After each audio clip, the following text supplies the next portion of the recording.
Hello and good evening. This is Industrial News and I'm Chadwick Weathersworth. In today's special report, we will be taking a look at the social and economical advances in Great Britain. Please now turn your attention to Ellen BeGeneres. Thank you, Chadwick. I'm here live with Dr. Henry, who has been researching the positive effects our society has gained. Dr. Henry, what are these effects? Well, one positive effect is that with increased population from a lot of production from agriculture, we have gained a big population, and with this population we can become strong as a nation because of all of our goods we're making. Can you elaborate on that? What I mean is, with a lot of people, we can have more workers, and with more workers, more factories, and with more factories, more goods. But I heard factories were bad. Sadly, they are pretty bad, but with all these workers' reforms happening, those workers are getting the equality in society they deserve, and it's just setting a precedent for future business owners in the future.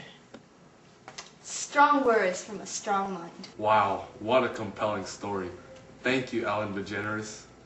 I have here sitting next to me Adam Smith, a philosopher. Adam, what are your views? My views on society are quite simple.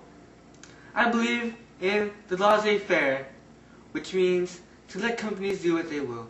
I have a capitalist mind, and I believe that government and factory workers, factory owners, should be separate, and factories should help themselves. Thank you for listening to my views. Thank you, Adam. Now with a very contrasting view is the very stunning Karl Marx. I believe that wealth should be shared among the whole community and everyone will be equal. I believe in a radical socialism called Marxism. I believe that capitalism, unlike Adam Smith's views, will eventually destroy itself. How? By factories will drive artisans out of business, and there will be less manufacturers owning the wealth. I also predict that workers will someday overthrow the owners. The proletarians have nothing to lose but their chains. They have a world to win. Working men of all countries unite. Thank you, Karl, for those words of wisdom. Now, let's go to a commercial break.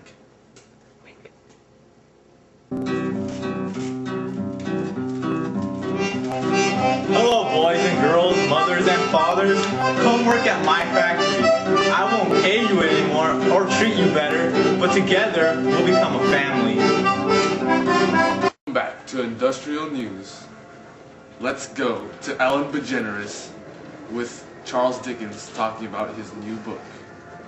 Mr. Dickens, I understand you have just written a book.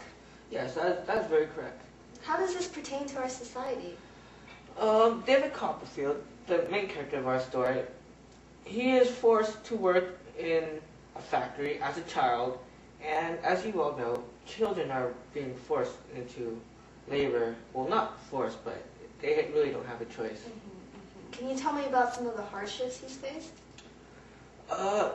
His father was absent from him, and his mother remarried with a stepfather and a stepdaughter, which he really hated. And after a serious conflict where he bit his father, he was sent to a boarding school where his mom later died, and he returned home to work in a factory because his stepfather owned one. And it was really tough on him, so he ran away and lived with his aunt. And then the rest of the novel is about him and his interactions with other people.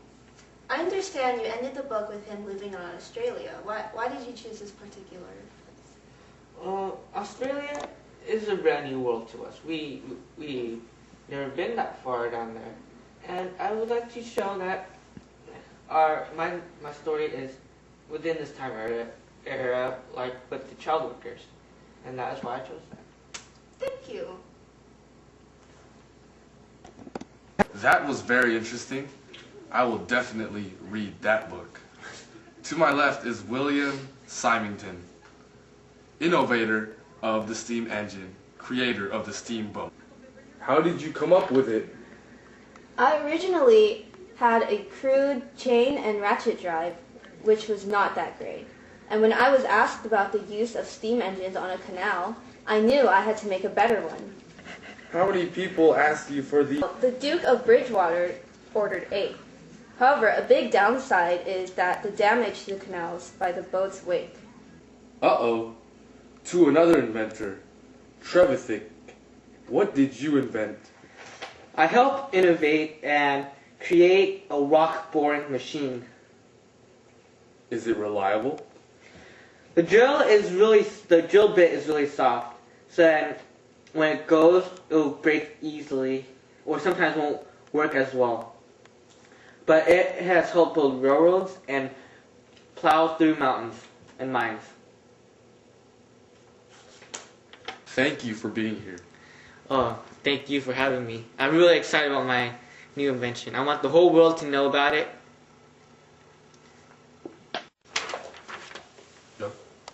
We have a special treat for you guys. Karl Marx has just decided to talk about his book, Communist Manifesto. Karl, tell us about this book. Thank you. Well, my book, Communist Manifesto, is my theory about how all history is a history of struggling classes. Freedom occurs in a pattern.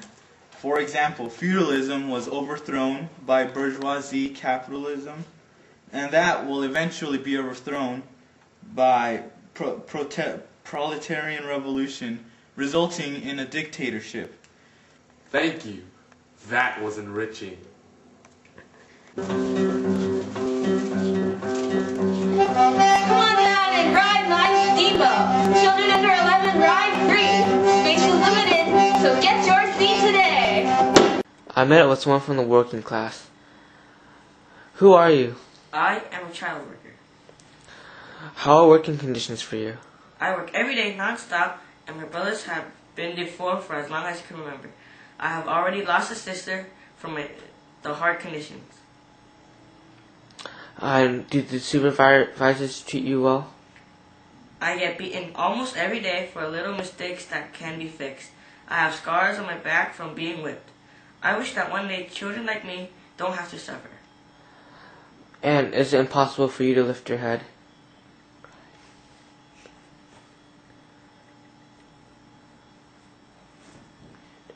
I am deformed. I have now met up with a wealthy aristocrat. Tell me, sir, who are you? I am a rich aristocrat, and I come from a family of landowners. How do you feel about our society? I am disgusted by the entrepreneurs and factory owners who lower my social status with their cheap, dirty business games. They will learn their place in society soon, and I'll be watching. So how is your life like? My life is great. I live in a large house, and I have extravagant clothes. Would you say our society is a great place? Yes. And nobody in your family works in factories? No. Okay, thank you, sir. Wow, great interviews from our street team. Hi, I am Milton Chesterford, and I am subbing in for Chadwick Weathersworth. He had to go back to work in his factory station. But I would like to say thank you for tuning in today, and hope I have enriched your life.